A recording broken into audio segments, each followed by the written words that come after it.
The controversial infectious diseases bill was back for discussion today on the floor of the House of Representatives, perhaps ready for a third hearing or further hearing. But the Speaker of the House of Representatives, Honorable Femi Gbajabiamila, bowed to pressure and resolved to subject the Infectious Diseases Bill 2020 to public hearing following the public outcry over the document being debated by the House of Representatives. The bill had passed the first and second reading last Tuesday and was scheduled for the next take today. Part of the concerns raised by some members of the society include the speed, the wordings, the intendment of the drafters, and the timing of the bill. However, the Speaker disagrees with those who question the timing to enact such law. He also denies that the leadership had received $10 million to pass the bill. The Speaker says the allegations are weighty and the House will be taking legal action against those peddling such. Well, something similar to that bill might also be coming up on the upper chamber when today at the Senate they introduced a national health emergency bill for first reading. The bill is sponsored by Senator Chukwuma Utazi from Enugu State. He's just in the first hearing and first appearance in the Senate today. So, but tonight, our conversation is about the controversial infectious diseases bill. Why is it controversial? We take a further look into the bill and how it can benefit Nigerians. Tonight, I have joining me professionals to talk about this. A member of the civil society community, a political scientist, and the lead of the Transparency International in Nigeria, Mr. Awal Ramsajani. Thank you so much for coming on tonight. And we have a medical expert to help take a professional look at the issue because it's all about health, isn't it? A pathologist, Dr. Henry Ewunonu. Thank you so much, Dr. Ewunonu, for your time tonight on the program. Before we get started, there are two things I want us to clarify, and those are some of the issues that were raised also with a nod, either in affirmative or in the negative, if you can confirm to me, Dr. Ewunonu and Mr. Ramsajani. Do we agree that we are in a health emergency in Nigeria? True or false? We do agree, right? Yes. Yes. Absolutely. So on the floor today, there was also a debate whether or not there is a need of this kind of law or for a law on infectious disease. And we understand also that what we had on the ground was perhaps stale and old school, old fashioned. Do we agree that there's a need for a law, isn't it? My guest in Abuja. Absolutely. Thank you so much. Yes. So let's get started. We do agree, yes. Okay, absolutely. So we're on the same page. And perhaps a lot of Nigerians also agree. But let's look at what people have disagreed on in this bill. And let me get your reaction, Mr. Ramsajani, on the decision of the House to subject the bill now to public hearing in the light of the public outcry that the process is being rushed. What's your take on that? Well, first, we commend the National Assembly for coming up with this bill because the crisis that we face, we really need a legal framework that will direct the management of, infectious diseases. The law we have, which is dated back 1929, is really outdated, and there's need to really have an updated law that could actually, respond to the current reality. So in that respect, we actually salute the National Assembly for coming up with this bill.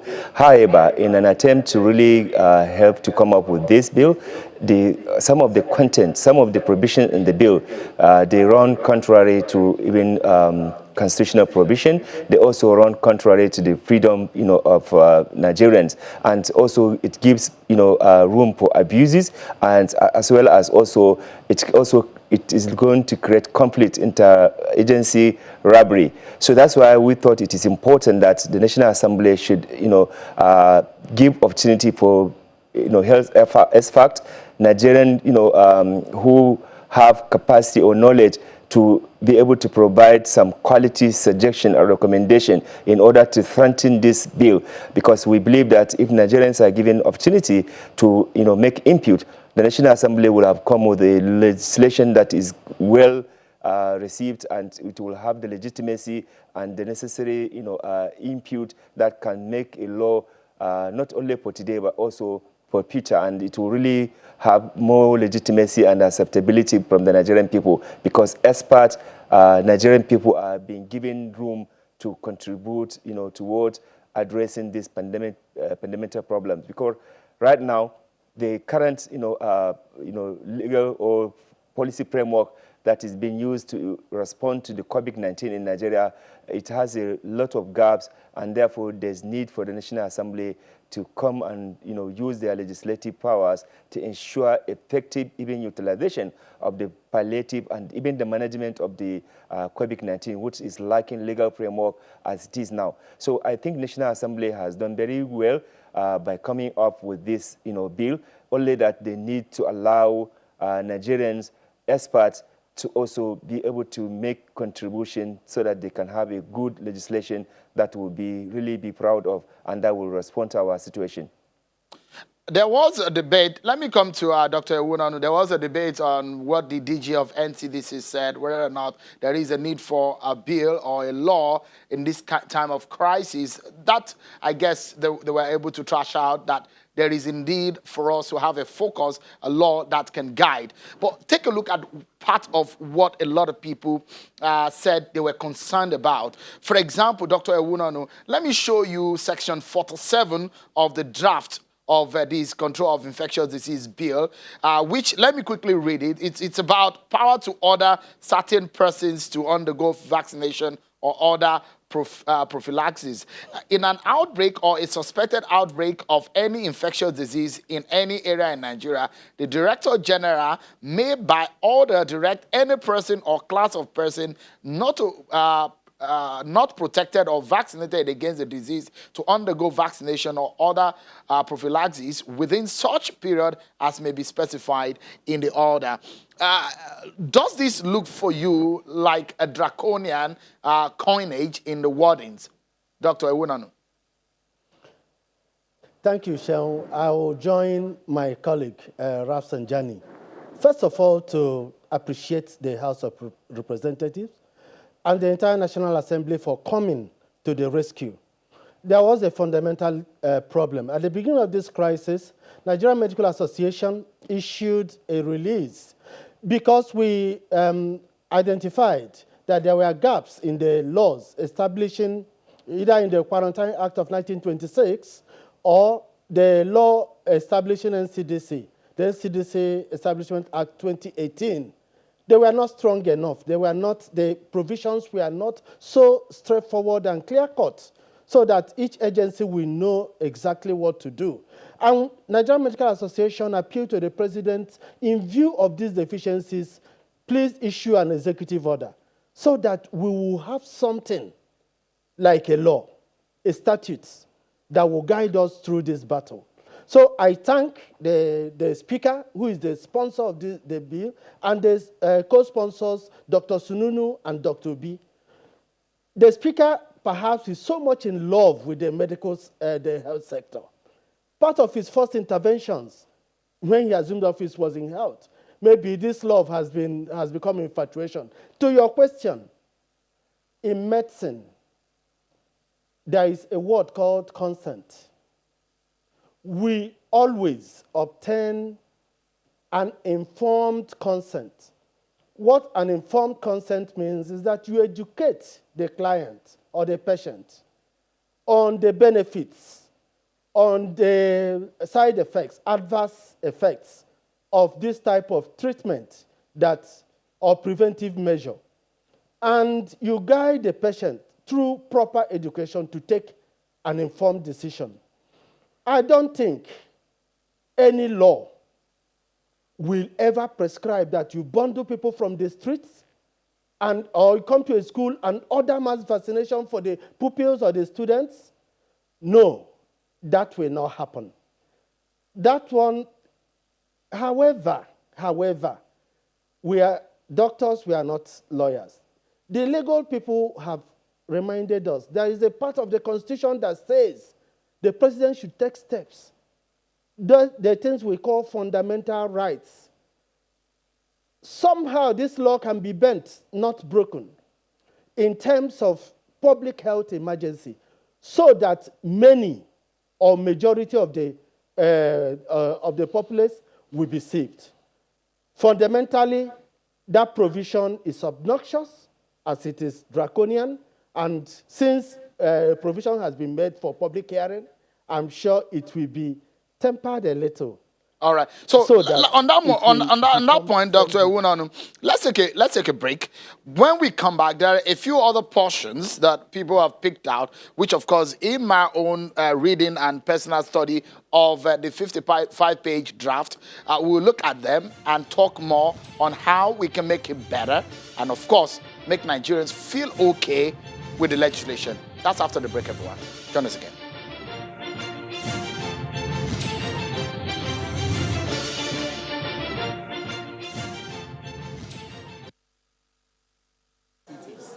Well, you see, what I have is the law I have here. I haven't read what's in the House of Reps, but what I've just known is that we have a bill that is going to address the health issues connected with COVID and beyond, so that such issue, whenever it comes in the future, you have a law. Does the bill make vaccination compulsory? No, it doesn't make vaccination compulsory.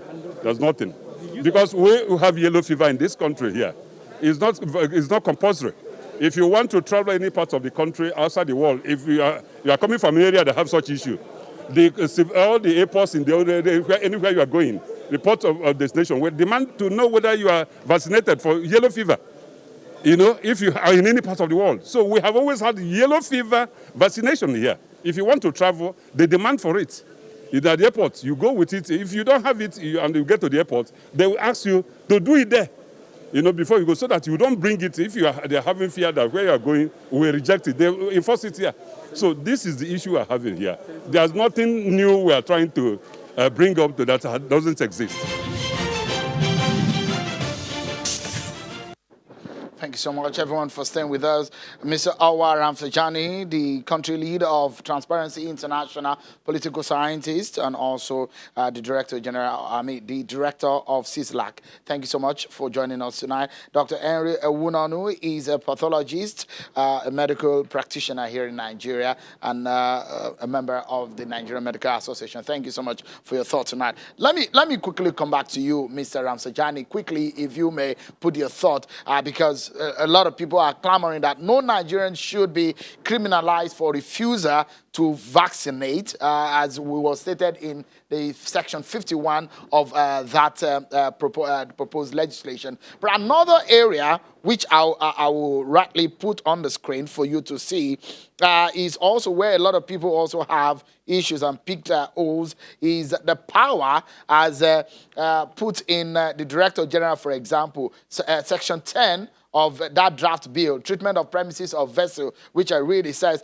without prejudice to any proceedings under subsection 2, where a notice issued by the Director General under subsection 1 has not been complied with, a person authorized in that behalf by the Director General may, without warrant and with such force as may be necessary, enter the premises or vessel to which a notice relates and take or cause to be taken such measures as have been specified in the notice. What are your thoughts, Mr. Ramsejani, on the wordings of this section, which some people think perhaps it gives too much power to an unelected DG of NCDC? Thank you very much. I think this provision, is why, is giving us worried and concern, because this is a clear conflict that will, emerge between even the Director General and the security agencies. So far, our Constitution is very clear who has the power to make arrests, but this provision is giving this enormous power to the Director General to, go and enter by force, use even force to go into any premises, arrest people, disrupt gathering, disrupt entertainment, disrupt anything, that's, he feel like doing. I think this is not a good provision, because apart from conflicts between the security agencies and the Director General, that the bill, is bringing, there's also abuse of human rights. You see, when you allow people to have excessive power, no check, no control, no accountability, you will end up having chaos. So in an attempt to solve one problem, you're going to create multiple problems. So that is why we think there's need for the National Assembly to allow public hearing so that they can benefit from the experts, medical experts, even the Director General himself, the security, human rights organizations. They will come and give you some suggestions that would be useful to strengthen this bill that we have. But if you go the way it is and the speed at which they were going, it might end up, really not solving the problem that was intended. But I'm happy that the Speaker has listened to Nigerian people. We've issued a statement yesterday urging the National Assembly to restrain this speedy, effort to pass this bill without public input and public scrutiny, and also to ensure that all those areas that has direct conflict with the Constitution, with the freedom of expression, are also eliminated from the bill, because the idea of this bill is to help Nigeria and Nigerians, and it should not, be the other way around to cause problem. So that is why we appreciate the Honorable Speaker for agreeing with the civil society groups in Nigeria and many, health experts who have actually raised concern, with the way and manner in which this bill is currently being presented, so that more opportunity for public, input is given, so that the bill can be strengthened and there will be more stronger, legislation that will come at the end of the day. Otherwise, invariably, even if the National Assembly goes to pass this thing with the speed they are going to pass, the executive will not necessarily pass it just like that. They must also subject it to the scrutiny, and anything that contradicts our Constitution, I then see the president or the presidency going ahead to enact, Dr. Ewunonu, so I think it is Mr. Ramsejani. Assembly. Yeah. Let me quickly get Dr. Ewunonu to coming. Let's look at public interest and the poor, the vulnerable in our society. Let me allow you to look at this with the mind of the knowledge of some of the other sections that I quoted earlier. This one is section 17, and the closure of and disinfection of premises. Any person who is aggrieved by any order or requirement of the Director General as contained in a notice given to him under subsection 1 may within 7 days from the date of the notice appeal to the minister whose decision shall be final. Can the minister have that kind of power? Does this protect the poor and the vulnerable? Perhaps you may also, because when we spoke of the camera earlier, with the knowledge, because what I noticed is that this looks like a combination of the UK, Singapore, some other experiences that are put together for the Nigerian experience. Yes. What are your thoughts? Well, a lot of people have made some statements, some very cynical. Some say it's out of the 90% plagiarized from a 1977 Quarantine Act of Singapore, when Singapore was running a one-party state. Showing there are certain truths, and let us examine them. I will answer that question directly. But before I do, let me reason with Nigerians tonight. Do we need a strong law to enforce public health activities, especially infectious disease epidemic in this country? I will answer it, I say yes. Do we need some laws that will appear stronger? The provisions may appear stronger than what we have. I will answer yes. I'm sure the intendment, people are talking of intendment of the sponsors of this bill and the drafters. Their intendment will be, let us have something strong. Somebody saw from a different country how corpses will be lying on the streets of Africa. And 1 to 2 out of every African is a Nigerian. Meaning that if we come to the whole of, we will be seeing streets. Corpses on lying in Area 1 and Lagos and Oshodi and everywhere. God forbid. So, coming to answer this question, I think the House will approach professional legal drafters again. I'm not saying the professionals were not approached again, because language is important. Languages or certain phrases as he may deem fit, when he is satisfied, I don't think they have a place in modern legislation and democracy. Again, we have a court. We have courts of law. I think what may also be important here is to create special courts that will be functional during epidemic disasters as we are facing right now, to make sure that cases are treated with dispatch to protect the law and even the big ones, because this law may be misused by politicians. All right. We So, have seen it Dr. in this Wunonu, country. we have approached the home stretch. Just a moment. I'll give both of you about 30 seconds each to round up your thoughts quickly. Where do we go from here, Mr. Ramsajani and Mr. Wunonu? 30 seconds so that we can round up each. 30 seconds each, please. So quickly, where we need to go now is for exactly what the speaker had announced, that he's going to welcome public hearing. I think we need to do this public hearing, allow professional, expert, experienced people that can add value to this legislation. I think if we do that, Nigerians will actually appreciate more the effort of the intervention of the National Assembly. And lastly, is to say that the National Assembly must put their oversight mechanism to ensure that there is a check and balances even on the ongoing COVID implementation in Nigeria now. All right. So, Dr. Wunonu, from a medical point of view, 30 seconds, where do we go from here? Is there an urgency? Soft landing for the House of Reps is what they have done, that the bill will be subjected to public hearing. A softer landing, something Nigerians that will appease Nigerians, will be complete withdrawal of this bill. We will need to look at the NCDC Bill 2018 and look at ways of strengthening it. Does it have deficiencies? We can. We can amend the National Health Act, put some of the provisions, instead of creating an entirely new bill, afresh. All right. This will appease Nigerians and remove those offensive, phrases and terms. Thank you so much. Dr. Henry Ewunonu, a pathologist and member of the NMA, thank you so much for coming. And Mr. Awa Ramsajani, thank you indeed, gentlemen, for giving those thoughts on the show tonight. That's our show for tonight, everyone. Many thanks for watching. I'm Sean Okimale. Bye for now.